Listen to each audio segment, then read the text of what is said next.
Assalamualaikum warahmatullahi wabarakatuh. Bismillahirrahmanirrahim. Alhamdulillahirabbil alamin. Allahumma shalli ala sayyidina wa maulana Muhammadin wa ala alihi wa sahbihi ajmain. La haula wala quwata illa billahil aliyil azim. Rabbi shrah li sadri wa yassir li amri wahlul 'uqdatam min lisani yafqahu qawli. Amin. Amma ba'd. Halo sahabat Arisa yang berbahagia yang dirahmati oleh Allah Subhanahu wa taala. Bertemu bersama Mikdad Syaroni di program acara Mada Wajada, media dakwah dan kajian Ramadan NU Jepara. Dan alhamdulillah pada kesempatan yang sangat baik ini sahabat Erlisa sudah menemani Mikdad Syaroni di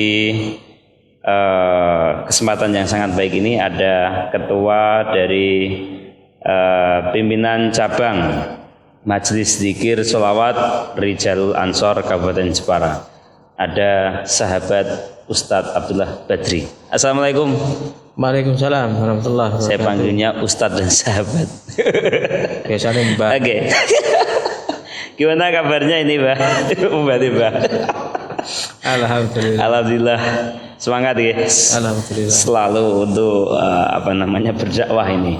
Dan kesempatan kali ini ya, sahabat RDSA, para pendengar, para pemirsa yang mendengarkan di radio RDSA 94,7 FM dan juga yang sedang menonton di 51 Media Channel NU Jepara. Tema yang akan kita bahas pada kesempatan kali ini adalah mewaspadai gerakan radikalisme Khilafatul Muslim.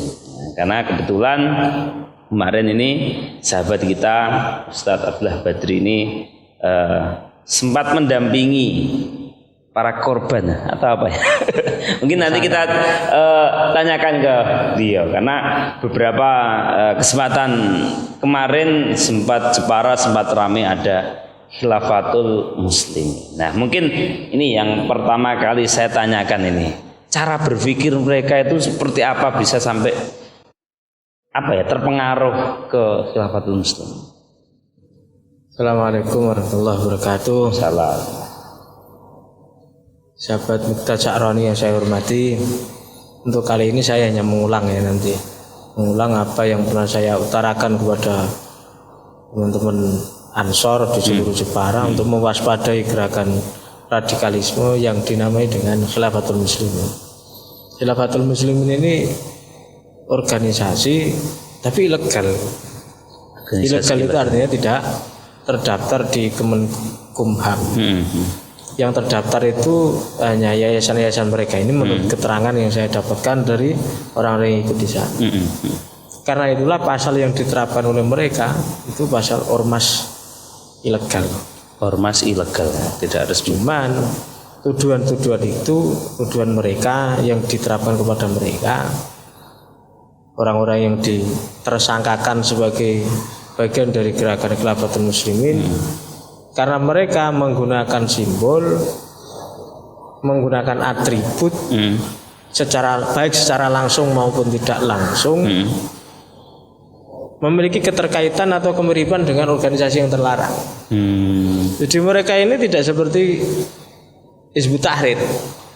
Kalau Hizbut Tahrir itu memang kepingin mendirikan khilafah versi dunia, tapi mereka tidak mengakui langsung bahwa NKRI adalah bagian dari khilafah modern.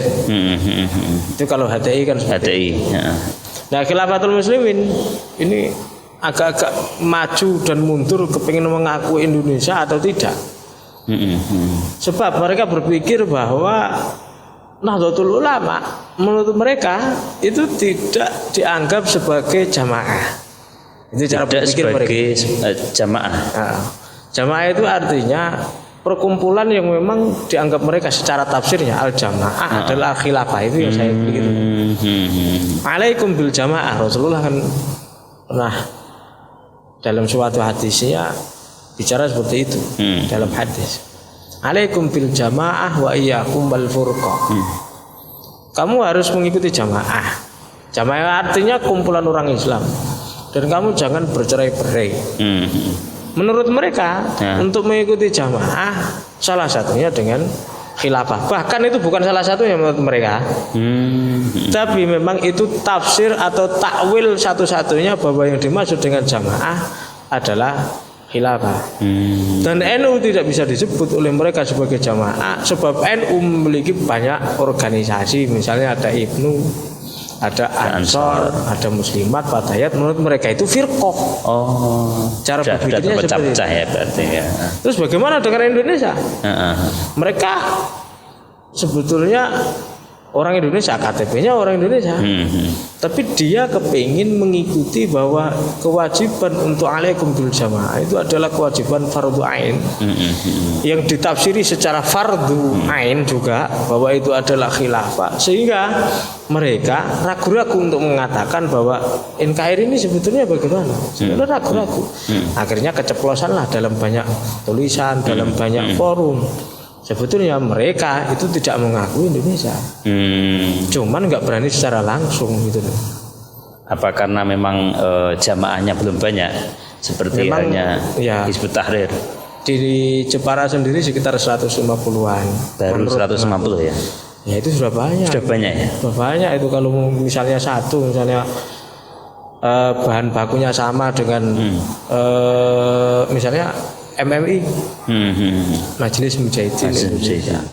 Bahan bakunya kan sama. Mereka ada yang memurtadkan orang yang tidak mengikuti dirinya.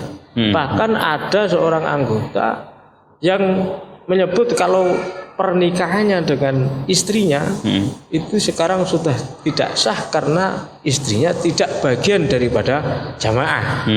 Sampai seperti itu. Bahan baku ini walaupun orangnya satu, tapi kalau kecekel, cekel apa ya? Kejemek tingtong. Cekel sama orang-orang yang radikal, teroris, berani melakukan bom bunuh diri, mereka sangat mudah. Jadi bahan baku mereka itu sama dengan bahan baku pelaku-pelaku teroris. Ini yang harus kita waspadai. Gitu. Kita tidak boleh misalnya menyebut podo Islami kok, sesama Muslim kok. Jangan seperti itu. Karena mereka walaupun Muslim tidak mengakui eksistensi kita. Kita bahkan kalau secara umum radikalisme ya, menurut orang-orang yang cara berpikirnya kepengen menghabisi, itu orang-orang seperti ini tidak mengakui eksistensi kita. Bahkan salaman dengan kita pun mereka nggak mau karena contoh di LDI ya, LDI. Secara umum ya, lembaga dakwah Islam Indonesia itu cara dakwah mereka itu keliru. Karena apa? Saya sendiri itu pernah jadi korban tidak mau salaman, tidak boleh salaman oleh mereka. Sebab saya dianggap najis, sebab cara berpikir saya berbeda. Loh ya bahaya. Hanya berbeda cara berpikir, menganggap najis. Karena saya kafir gitu. Oh gitu. Najas. Di Quran kan nyebutnya seperti itu. Kufur itu najas. Najas itu artinya najis. Najis itu artinya ya ora oleh disentuh. Maka ketika kita jamaah di musola atau masjid milik organisasi tertentu yang saya sebutkan tadi, habis jamaah kita dipel tipake awake dhewe. Bekas kita sujud di sana itu dipel sebab kita itu dianggap seperti asu. 7 kali berarti. Kurang ajar kan. Itu kan sama sekali tidak mengakui eksistensi kita. Maka kalimat podo-podo muslim itu bahaya. Kita harus berani menunjukkan eksistensi. Nahnu ashabul haq. Kalau NU kan begitu. Kiai Said juga, Kiai Said Akil itu sering bicara seperti itu. Kita itu pemilik kebenaran, maka harus berani.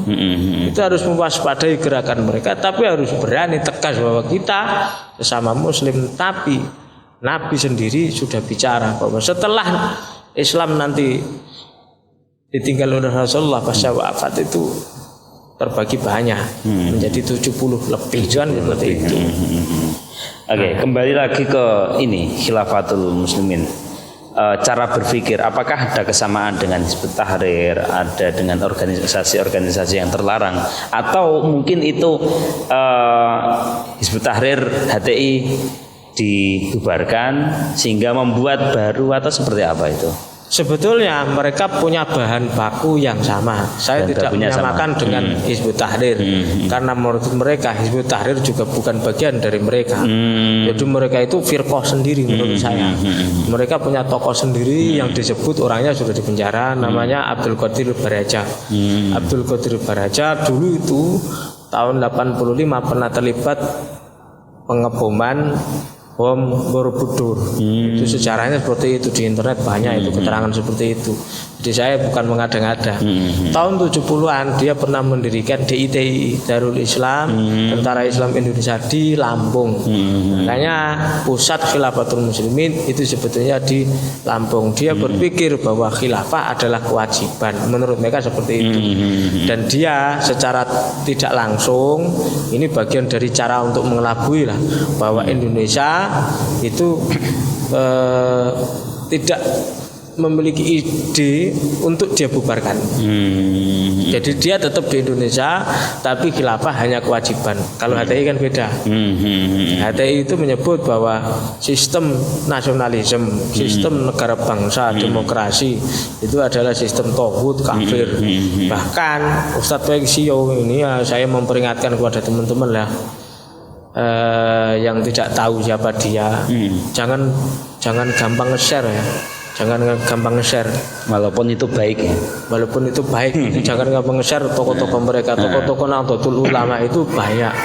Felixio pun banyak orang NU yang nge-share. Lama-lama dia akan mengikuti apa yang dikatakan oleh Felixio, bahkan sampai barangkali nanti bisa jadi akan terpengaruh menyebut bahwa nasionalisme tidak ada dalilnya. Itu yang membedakan antara Hizbut Tahrir dengan KM. Jadi KM itu memang memiliki cara berpikir khilafah, tapi tidak seradikal yang diterapkan atau dipikirkan oleh Hizbut Tahrir. Kalau Hizbut Tahrir kepingin ada satu pemimpin dunia, ini juga ada kepingin satu pemimpin dunia, tapi menurut mereka belum saatnya. Katanya seperti itu. Makanya dia membuat semacam organisasi, tapi tidak mau disebut organisasi. Mereka seperti itu. Oke, kembali lagi gerakan radikalisme Khilafatul Muslimin kemarin di Jepara sempat ada dan juga sempat ramai, dan kabarnya juga Ustadz kemarin memberikan satu pencerahan kepada korbannya. Ya, bisa dikatakan korban tersangka, statusnya tersangka. Oh, tersangka. Iya. Karena kesalahan apa itu kalau tersangka itu? Ya karena mereka memang melakukan gerakan yang secara secara undang-undang itu melanggar. Gerakan itu adalah gerakan untuk sosialisasi kampanye tentang khilafah. Padahal ketika itu Hizbut Tahrir yang memiliki isu utama tentang khilafah itu sudah dibubarkan. Ini adalah lagi Khilafatul Muslimin. Mereka ini adalah pentolan-pentolannya 5 orang. Setiap hari Senin, setiap hari Senin, Rabu ya, Rabu sama Jumat itu mulai pagi jam 8 biasanya. Biasanya saya selesai jam 12. Itu untuk memberikan pencerahan terkait misalnya pemikiran mereka tentang tauhid, pemikiran mereka tentang jizyah, pemikiran mereka tentang khilafah, tentang nasbul imamah, tentang taufik, tentang hidayah, tentang iman. Terus kemudian hubul waton minal iman. Itu ada. Terus tentang kufur dan mengkafirkan, takfir. Itu selama beberapa kali pertemuan, awal-awal mereka tidak membuka mulut karena mereka nggak mau menerima. Tapi uniknya mereka ini 5 orang ini pimpinan-pimpinannya itu mau belajar.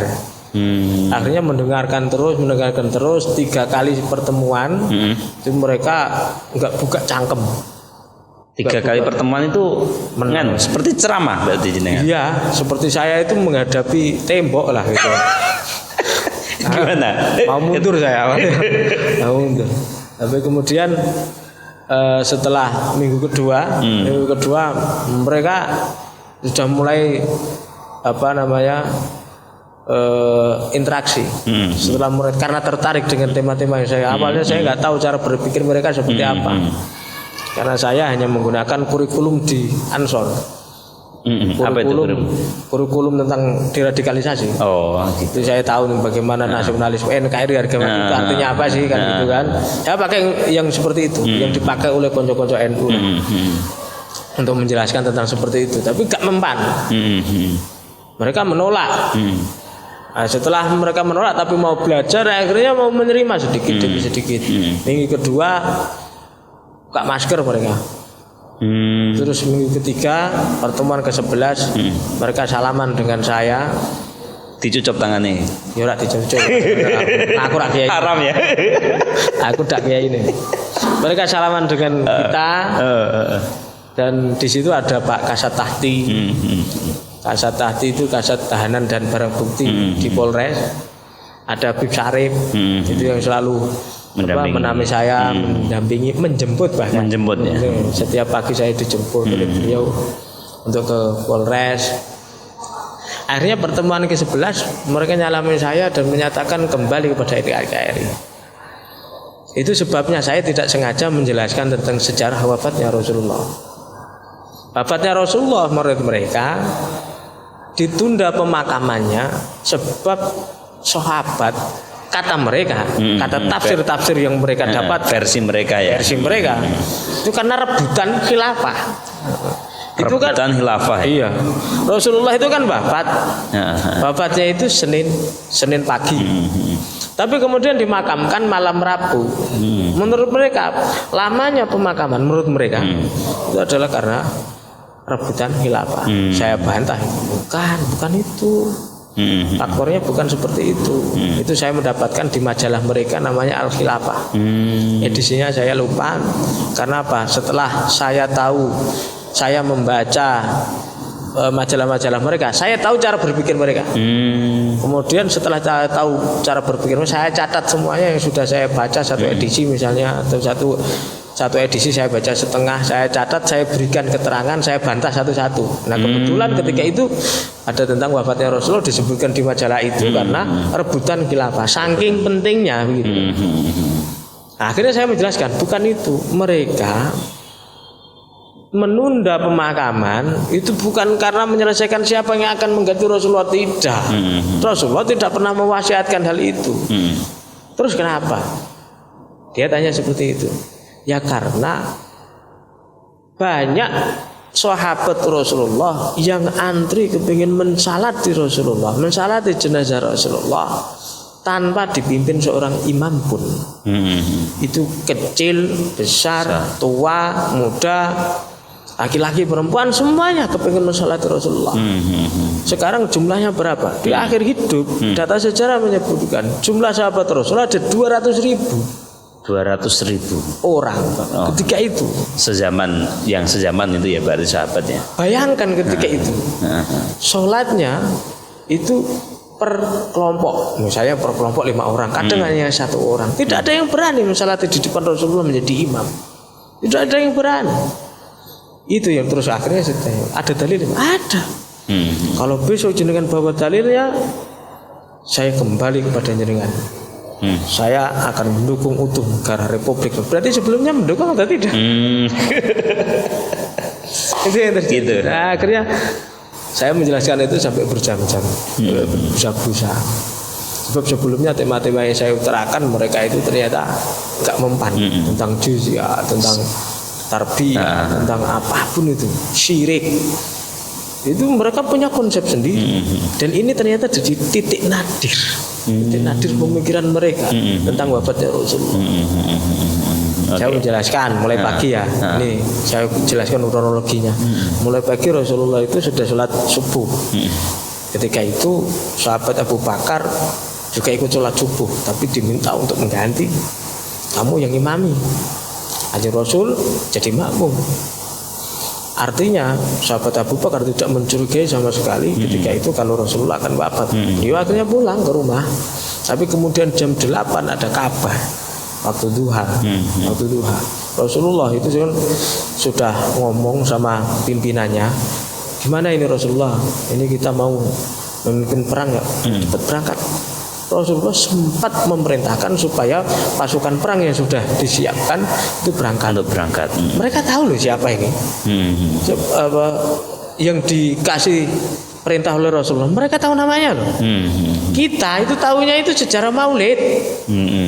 Maulid itu kita itu tahu mulai dari awal sampai sebelum tahun gajah, ada Babil, ada Raja Abroha. Kita tahu, tapi wafatnya Rasulullah kita tidak tahu. Dan ini sebetulnya titik penting bahwa ternyata mereka itu bisa tersesat ke situ sebab ada sejarah yang belum diungkapkan. Saya kemudian menjelaskan Abu Bakar ketika itu balik ke rumah tidak mengetahui apa-apa, tiba-tiba Umar itu terus kemudian teriak-teriak, siapa yang menyebut Rasulullah wafat akan saya potong tangannya, akan saya potong kakinya. Abu Bakar kaget, ini ada apa? Tapi dia karena melihat Umar itu marah-marah, akhirnya Sayyidina Abu Bakar kembali langsung tidak menanyakan kepada Umar, tapi beliau langsung ke rumah Rasulullah karena di situ rumah Rasulullah ketika wafat kan di rumahnya gilirannya Sayyidah Aisyah putrinya. Umar sampai ngendikan seperti ini.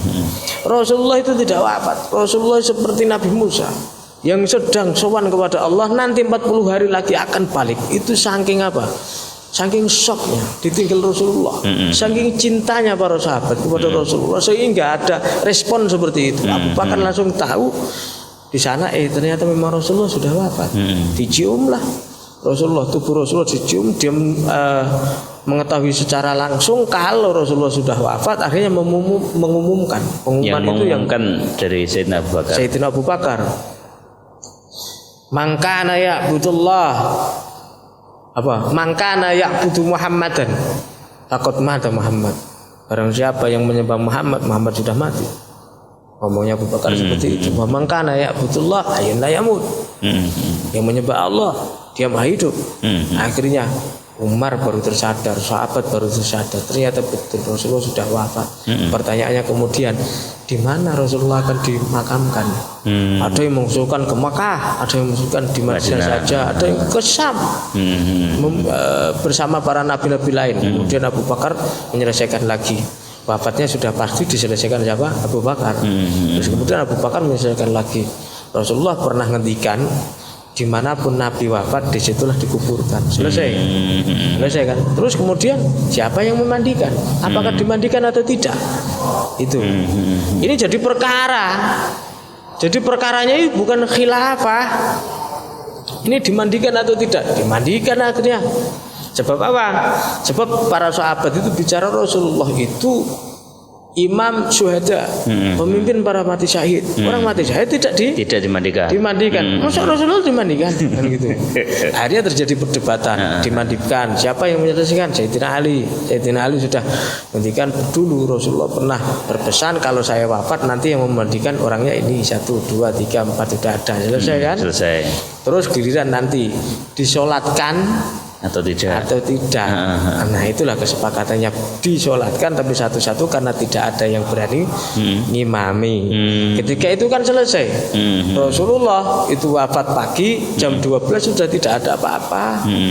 Sudah tidak apa-apa, mereka sudah sholat. Nah, kemudian ketika sibuk sholat, sahabat Ansor itu kan orang asli Madinah.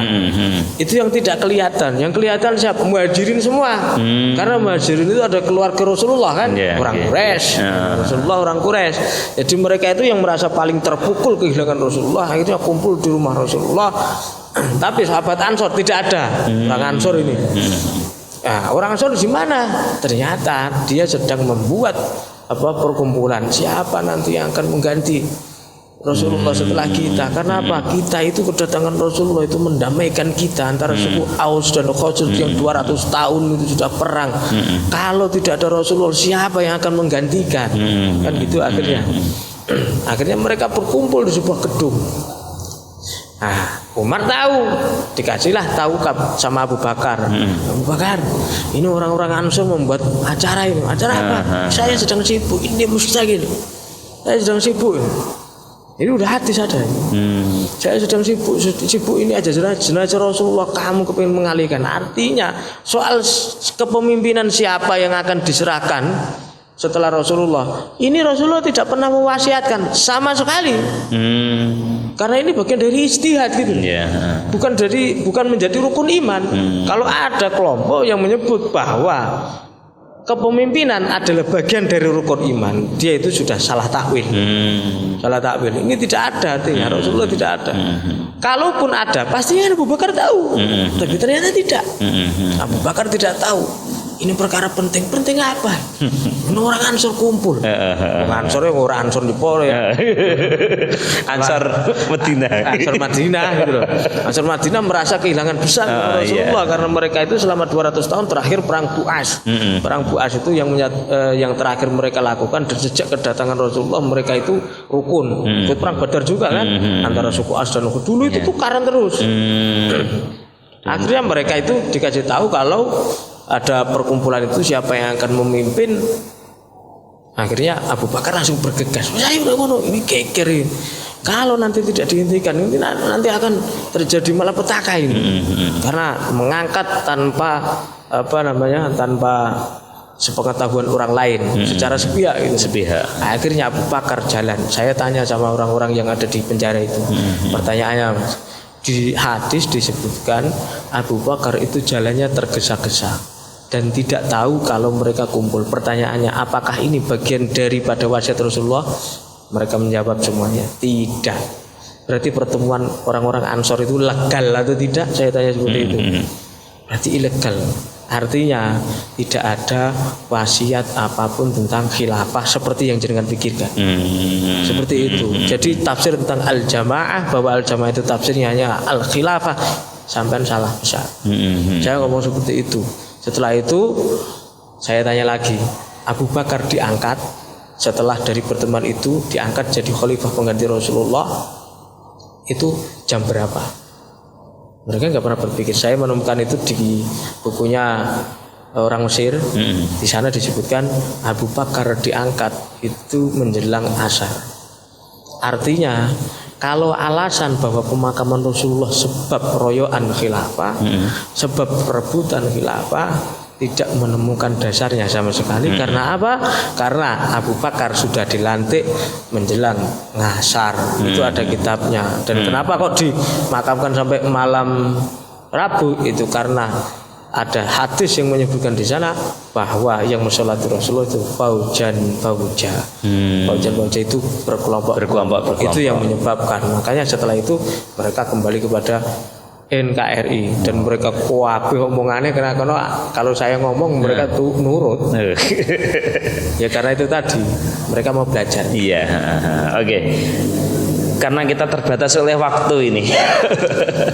Mungkin bisa sedikit diberikan satu kesimpulan terkait tema kita, mewaspadai gerakan radikalisme khilafatul muslimin, yang bisa disampaikan pada sahabat Erdisa, para pemirsa, yang bisa kita ambil manfaat atau mungkinlah kita bisa mewaspadai. Saya pesan cuma satu, ini seperti yang dipesankan oleh Kiai NU, NKRI harga mati.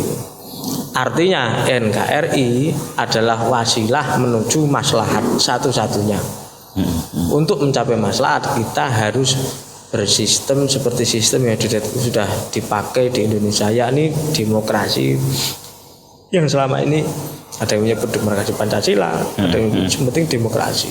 Karena demokrasi, kata Gus Dur, itu adalah cara kita agar ketika kita rebutan tidak saling bunuh, minimal seperti itu. Nah, orang-orang yang mengajak kita untuk membunuh orang lain berarti mereka biasanya tidak menyukai sistem demokrasi. Minimal sistem demokrasi itu membuat kita fastabiqul khairat. Fastabiqul khairat, kita saling berlomba-lomba. Ya pasti di sana ada jagal-jagal. Jagal jalan seperti itu. Tapi yang penting tidak merusak tidak mengalirkan darah gitu. Kalau ada yang coba-coba seperti itu, saya bisa memastikan mereka biasanya bukan orang NU atau pembenci NU.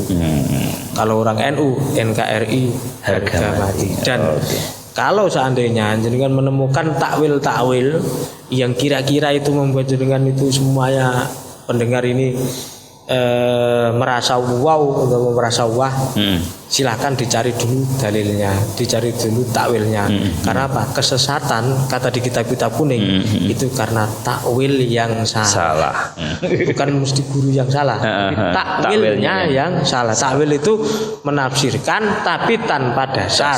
Nah, kalau benar nggak apa-apa, tapi kalau salah bisa menyesatkan. Begitu. Oke. Dan terima kasih sekali Ustadz Abdullah Badri bisa memberikan ilmu dan pengetahuan pada kita. Semoga menjadikan manfaat dan berkah untuk kita semuanya. Dan itu ya sahabat Erdisa, insyaallah kita akan ketemu lagi di kesempatan yang lain dan di program yang sama, yaitu Mada Wajada, media dakwah dan kajian Ramadan bersama NU Jepara. Dan terima kasih.